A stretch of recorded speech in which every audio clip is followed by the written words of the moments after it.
6, 5, 4, 3, 2, 1. Let's go. What's up, everyone? Welcome back to the show. Doing a live show isn't the easiest thing in the world. That's why 99% of people don't do it. But Canada, let's start over again.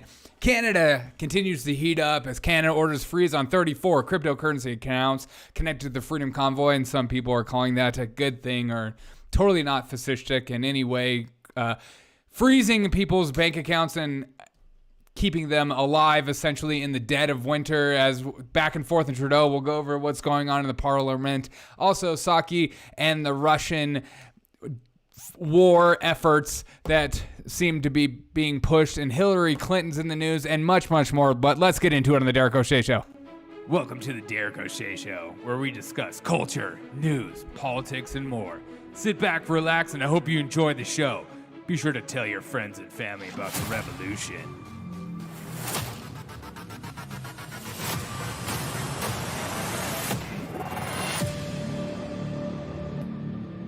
What's up, guys? Welcome to the Derek O'Shea Show. Thank you for taking time out of your day to hang out with me. Like I always say a million times over and again, it means a lot to me that you do. It really does. Share this podcast with all your friends and family. It's the only way we'll grow is through people like you who have the cojones to be able to do it. But Canada, let's get into the news right away. Canada orders the freeze of 34 cryptocurrency accounts connected to the Freedom Convoy, which isn't totally fascistic in any sort of way, but that's what these anti-fascists do. They are fascists, and they believe they're fighting fascism with fascism. Canadian authorities have sanctioned 34 cryptocurrency wallets connected to the Freedom Convoy. Just like Give, Send, Go, they are crippling the financial means to keep this going because, what's better than taking out a peaceful protest? Well, ruining people's lives. Connected to the Freedom Convoy trucker protests in Canada after Prime Minister Justin Trudeau announced he was taking even more aggressive measures to crack down on protests, which isn't totally fascistic or anything like his dad would do. I don't know who his dad is, but it's definitely not Fidel Castro. Cryptocurrency sites CoinDesk reported that Ontario Provincial Police and Royal Canadian Mounted Police ordered all regulated Canadian financial firms to halt transactions from 34 crypto wallets tied to the Freedom Convoy. Yes, even crypto is being stopped as the Give, Send, Go was hacked and their information was leaked and whatnot. But yeah, it's unreal the extent the left goes in order for their way to be put across, isn't it? It's weird one side is willing to censor, cancel, get rid of, endanger people's lives in order for their view to be put forth. But once again, and for you to be encouraged to tell on your neighbors. But remind me again, who's the fascistic person in this scope of things? But here's what happened between Canadians' Parliament today, which is always fantastic to watch, especially if you're not necessarily the biggest Justin Trudeau fan, because his rhetoric it's just silly. But let's listen. The Honourable Leader of the Opposition. The Prime Minister calls people he disagrees with racist, misogynist. He spent the last month wedging, dividing, stigmatizing, and traumatizing Canadians. I understand the Prime Minister admires basic dictatorships, but let's remind the Prime Minister this is... She is referring to an old clip where Justin Trudeau was talking about how great it is in China for them to be able to totally change course on the dime because they have so much power. And again, he's admiring someone who's an evil dictator but allows free enterprise to happen on the backs of slaves like the Uyghur Muslims that you're not allowed to talk about, and we'll pretend like they don't exist, and I'll continue to enjoy my iPhone and watch my Mulan and Disney movies, and it's a kids movie, and so I can whatever happens right? Keep listening. Canada, this is not a dictatorship. The Prime Minister is actually pouring gasoline on embers. Isn't it true the Prime Minister is doing this for one reason and one reason alone? It's to save his own political career. I'm going to fight back on that. I think he is pushing a narrative, pushing a message, and he's doubling down at all costs because he actually believes this. I don't know. Let me know what your thoughts are on this. But this response from him is unreal. The minister is doing this for one reason and one reason alone. It's to save his own political career. The right honorable Prime Minister.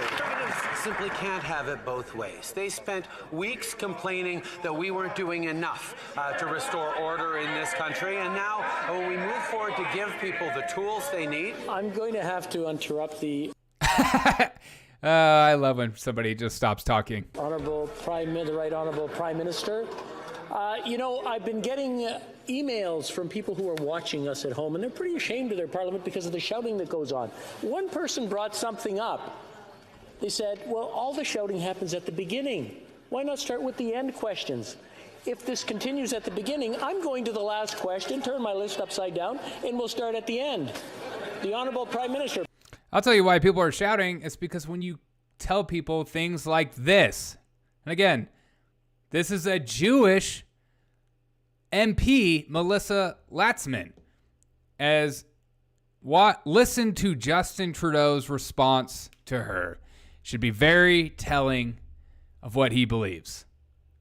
People very often necessary to help out. Optimistic, hopeful vision for public life isn't a naive dream. It could be a powerful force for change. If Canadians are to trust their government needs to trust Canadians. Those are the words of the Prime Minister in 2015. These people, very often misogynistic, racist, women haters, science deniers, the fringe. Same Prime Minister 6 years later as he fans the flames of an unjustified national emergency. So, Mr. Speaker, when did the Prime Minister lose his way? When did it happen? The right honourable Prime Minister. Mr. Speaker, Conservative Party members can stand with people who wave swastikas. They can stand with people who wave the Confederate flag. We will choose to stand with Canadians who deserve to be able to get to their jobs. God, I just cannot stand when politicians will take one instance and then make it the entire story in order to fit their agenda and fit their narrative. It drives me up the freaking wall. But I stand for freedom of speech, so take that what you will. Jobs who be able to get their lives back. These illegal protests need to stop, and they will, Mr. Speaker.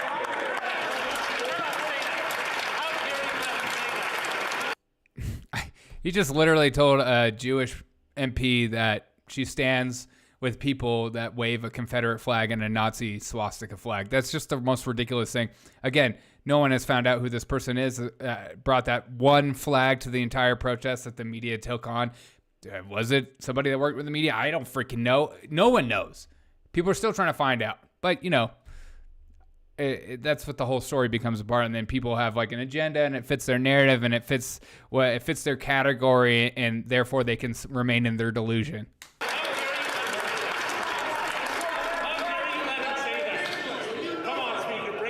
I just want to remind the honourable members, including the right honourable Prime Minister, to use words that are not inflammatory in the House, and that's for both sides. The honourable member for Thornhill. So there's that clip, which is insane and crazy, but he's not done. He's pushing this agenda. He will die on that hill alone if he wants to. This, I think, is a beautiful representation of what the convoy is really about, as this trucker explains somebody who knows personal experience about communism. And again, Justin Trudeau is very communistic in his tendencies, and he's been pushing this from day one. But here's this trucker. Let's listen to this guy. Why would a guy who went through communism be against being forced something medically on your body by the government? Let's listen to his from the horse's mouth, as they say. Is there anything that you would like people to know that maybe they haven't thought about? To trust us and I want to all the Canadians to wake up, to see what kind of leader we have. He's not standing up in front of us to say something. For the last 3 weeks, he's hiding. Why so weak? A leader should be not weak. A war is starting today. He's gonna be the last one alive. Because it's a week to stand up for his or own citizens. I feel bad. Because I come to Canada for a free country, and look at us. And look at these protests, like so peaceful. And they come with more threats towards us. They're gonna do this, they're gonna take my license away. You know, I'm more than happy to give the license. I'm not gonna live under his regime. I'm gonna give my license away. Than to go on my knees in front of him. I'm gonna give my truck, I'm gonna give my life away to be under his. And where did you move to Canada from? I moved from Romania. I live communist time. This is communist. You know, when I come in this country, was beautiful country. Soon that Trudeau took the power, day by day, he took a piece of our freedom, day by day. And what's enough, it's enough. We cannot take it anymore.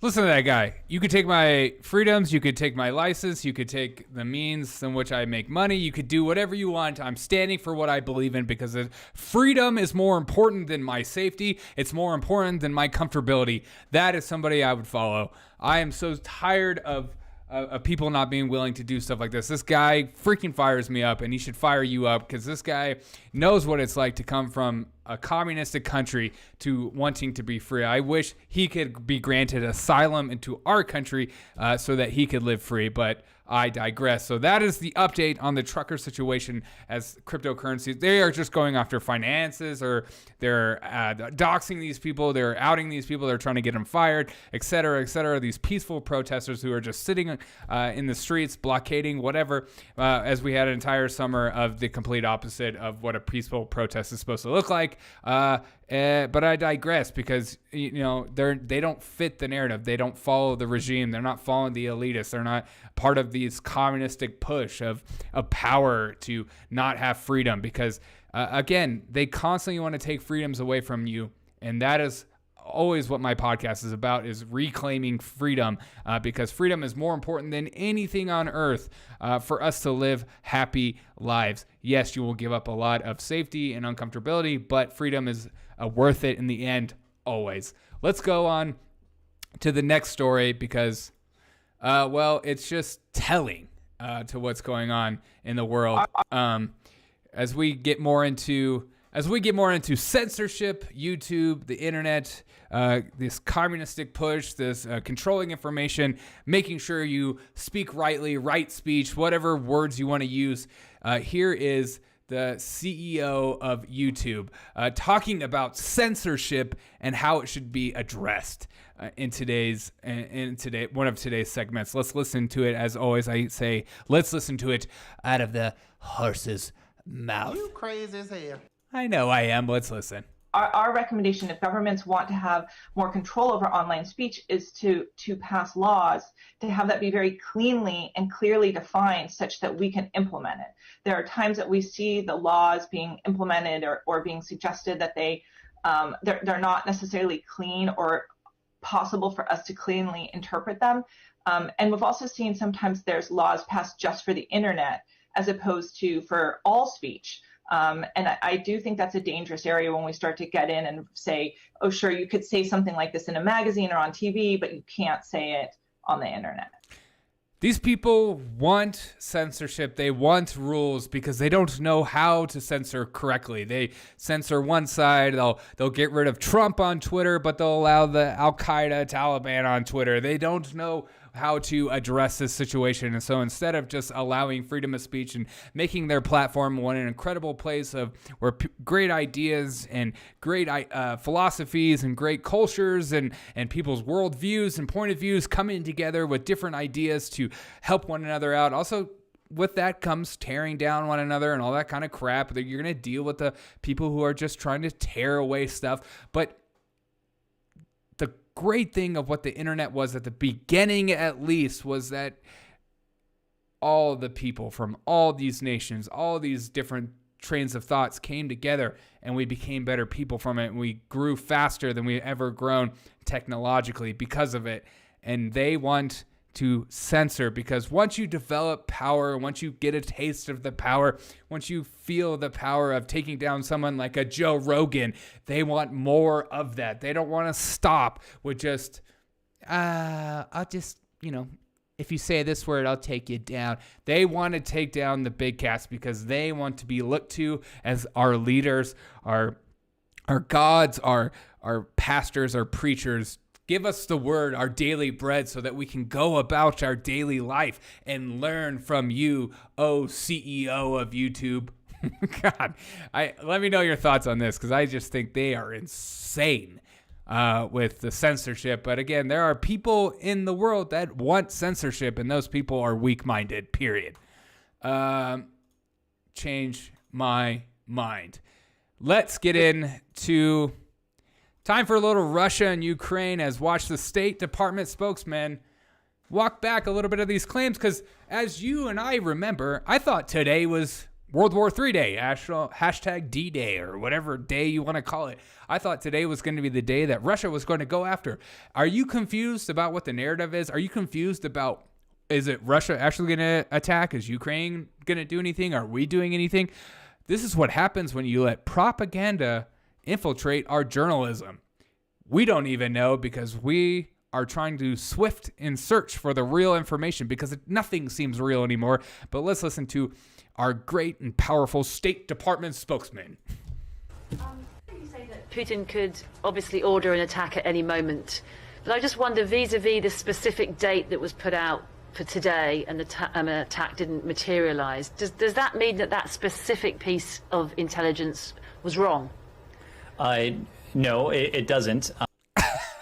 First of all, I freaking love that. You can see his face. He's just like, George is getting upset.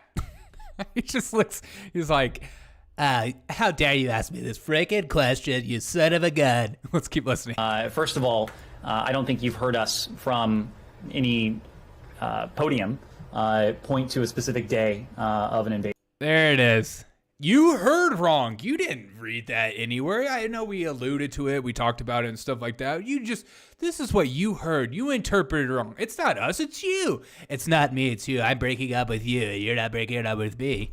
I think what you've heard from us from some time now is to make the point that what the Russian Federation has put in place are the capabilities it would need to order an attack at any time. But this goes back to what I was saying before, and to a discussion that perhaps we had quite memorably here the other week. Can you not talk like that? I hate when people talk like that. I hate when people go up at the end instead of just talking normal. If something doesn't come to pass, it doesn't necessarily mean that what we've been warning of is wrong. In the best case scenario, the Russians will have changed their calculus.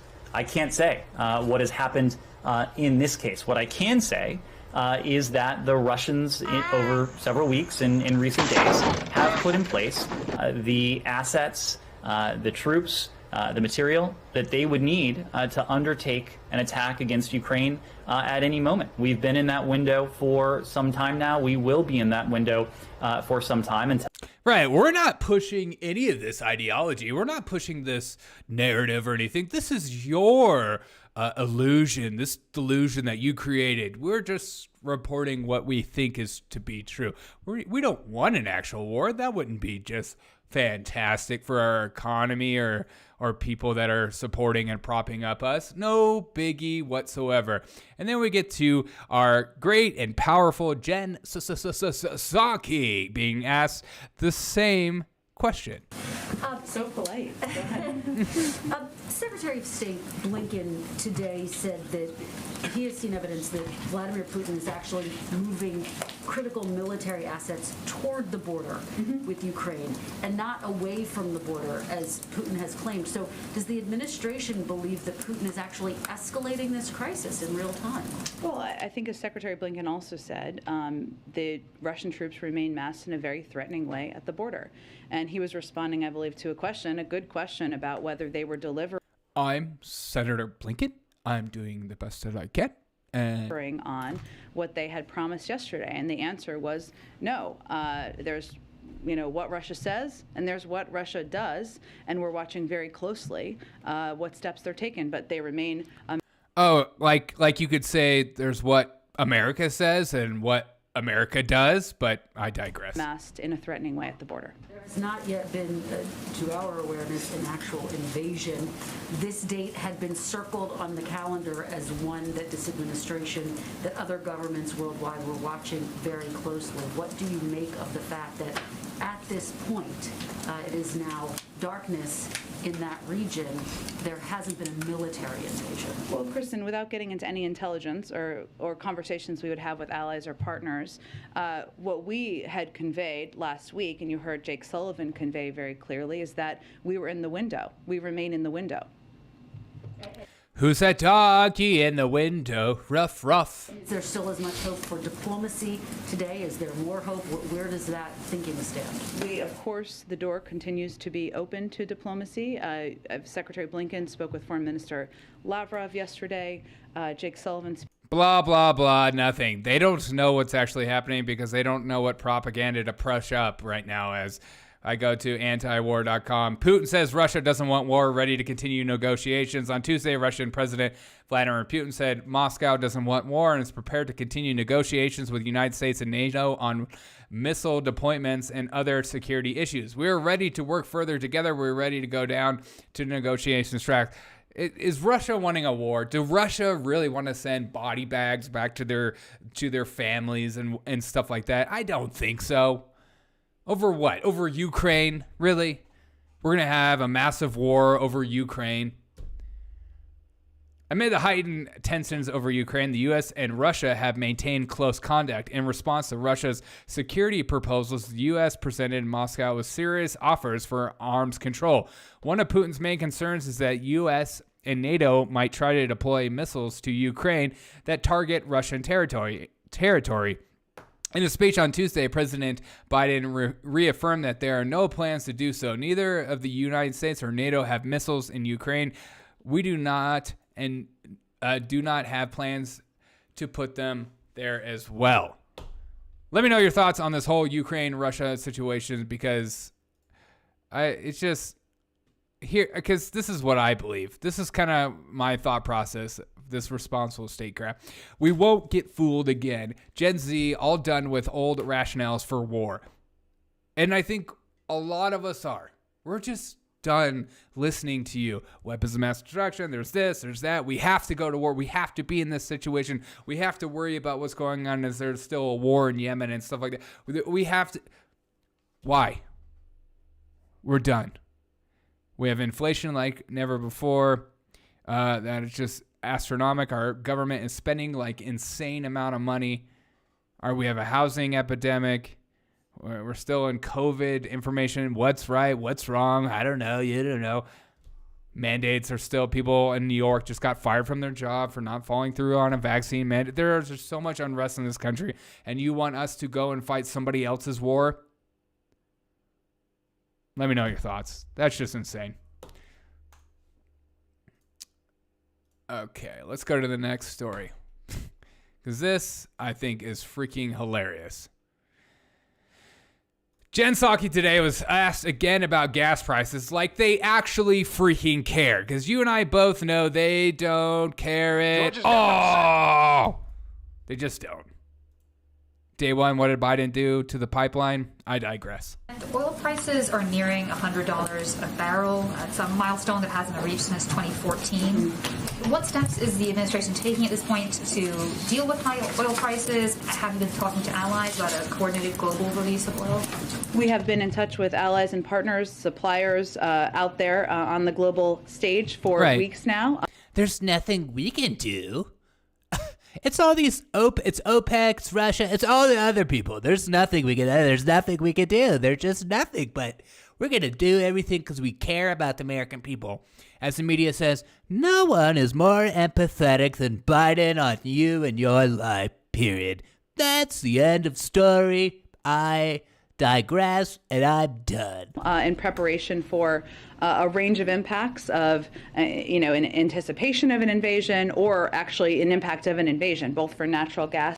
That's right. It's if Russia invades, then your gas price might go up higher. It's Russia's fault. It's not Biden's fault. You're insane to think otherwise.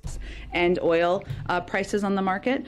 We will continue those engagements, of course. As I've said, and I said yesterday, for the president, all options remain on the table. As you know, in the past, Oh, really? All options remain on the table? All options? Because I would say maybe not all the options remain on the table, because then we could talk about like pipelines and us drilling or like Alaska. So, well, I guess not all options if it doesn't involve us getting our hands dirty, because then we'll look like we have to do this. Recent months, he tapped the Strategic Petroleum Reserve, $50 million. That's right. We'll go into our reserves. We won't replenish them. We won't be energy independent.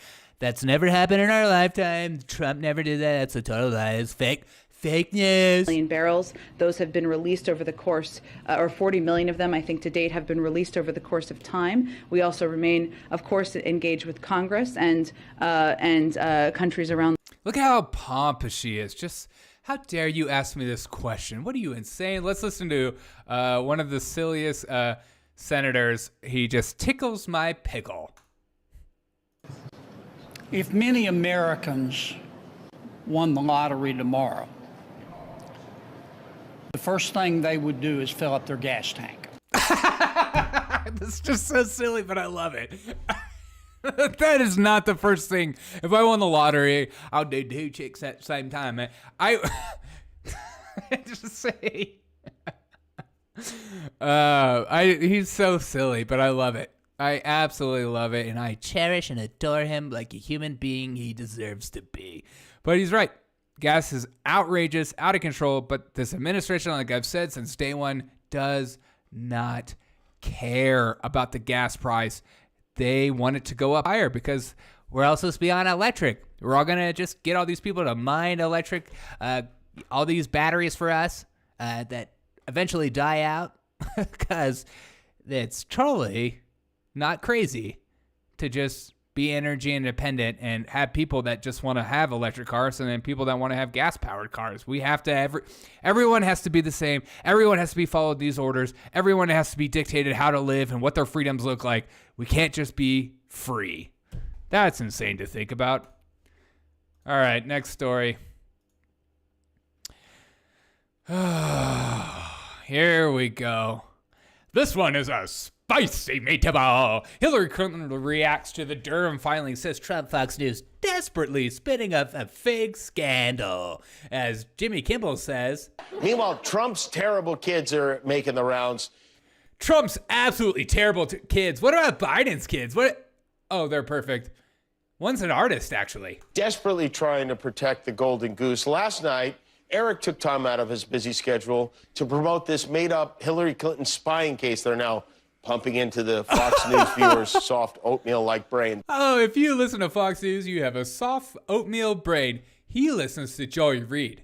She is credible, isn't a race baiter, a beautiful human being, just a great person, down to earth, deserves the world.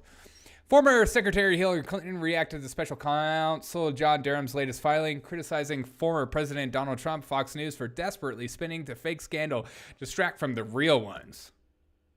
Real ones like Jeffrey Epstein, Hillary Clinton? Is that what we're talking about? That's another fake news story. Jeffrey Epstein isn't real. He didn't kill himself. Nothing is real. Nothing is, Bill Clinton never went down there. It's whatever, Remember when Trump took a picture with him, though? But Hillary, Bill Clinton went down there. It's not a big deal. It's not like he was on the flying logs or anything like that. Durham's filing alleged that the tech executive, now identified as Rodney Jolf, and his associates, including a lawyer and her presidential camp, Michael Sussman, exploited internet traffic pertaining to a particular healthcare provider, Trump Tower, Trump Central Park West apartment building, and the executive office of President of the United States in order to establish an inference and narrative to bring in federal government agencies tying Trump to Russia. That's not crazy at all, because why? Why would Hillary Clinton want to make up something that she fabricated completely and the media found, and DOJ found nothing about Trump and Russia, and the corporate media pushed it for years on end. And that's what the corporate media does, though. If you say anything that's against the elitists or the people in power, it's like all of a sudden you're a Putin sympathizer. Oh, you like Bitcoin? What do you love, Putin? It's just like, oh, you like driving a gas guzzling truck? Oh, what do you like, supporting Putin? Oh, you're just like. And then here's Hillary Clinton's tweet. Trump and Fox are desperately spinning up a fake scandal, distracted from the real ones. So I'm going to share this Vanity Fair article, who's totally credible, and you should listen to him. I trust the Clintons. Because if you don't, something bad might happen.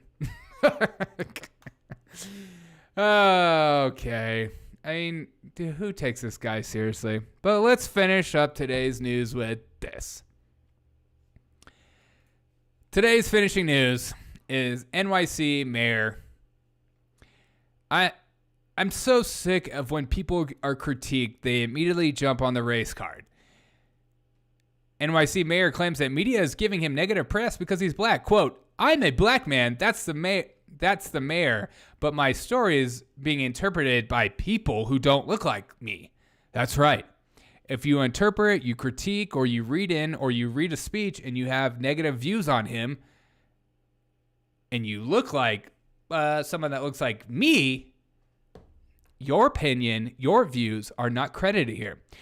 And I would like to say, this is what racism looks like. That would be so insane for me to say, talking to a black man, an Asian man, a Hispanic man, you fill in the blank, and I go, that's an interesting interpretation, but because I'm white, you have no idea what I'm saying. Do you understand? Do you hear what I'm saying? Again, these people love segregation. They want to tear us apart. They want to make us and look at each other as the other, different, fascist, misogynistic, homophobic, like you put whatever name. If you don't fall in line, you don't listen, you don't agree with what I have to say, or you critique something I say, you're all of a sudden a Nazi. You're a Nazi sympathizer. You're whatever word you want to use. We can't just have a logical conversation. We can't ask questions. We can't critique or say, you know what? I think you're not doing a very good job on your streets like you promised. You're pushing for things. The DA is letting criminals go. We don't have to talk about that. Whatever. I'm just tired. I'm just tired of the doublespeak and the nonsense out there. I wish people would just be honest instead of resulting to these childlike tendencies, these foundations in which they built that they believe they can just rely on. You can just say these things. Like I just saw another story of a coach, a basketball coach, saying the only reason people are critiquing me or coming after me is because I'm a black woman. It's just, maybe you're just not a good coach. Maybe you're not a good quarterback. Maybe you were never a good quarterback. Is it because you look a certain way? Sure, there are totally biased people in the media that grab on and enjoy one person over the other. That always happens in life. And things aren't fair in life. Nothing is fair. Nothing was given to me. I know people want to believe that, but those are racist. Those are people that assume something based on what someone looks like. So don't be like these people. Come together and look at each other as individuals, not a freaking narrative. I hope you guys have a freaking fantastic rest of your day. And I hope you enjoyed the show because I know I did. And I love you for who you are. Have a great day, and I'll catch you on the next episode of the Derek O'Shea Show.